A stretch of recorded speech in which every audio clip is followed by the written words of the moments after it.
9444 15 117 okay sir.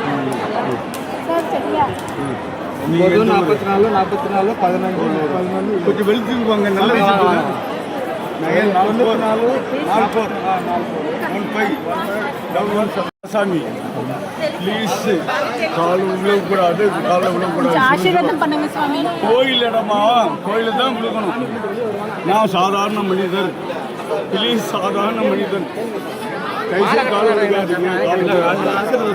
இல்ல கோயில் இடத்துல நாமளும் இது மகா இந்த தீர்த்தம் எல்லா தீர்த்தம் கலந்தது. இந்த சொன்ன சொல்லுக்காக தீர்த்தம் நல்லா இருங்க. கால விழுகக்கூடாது, கால விழுகாதீங்க. கோயில் தவிர கோயில் இடம் நான் சாதாரண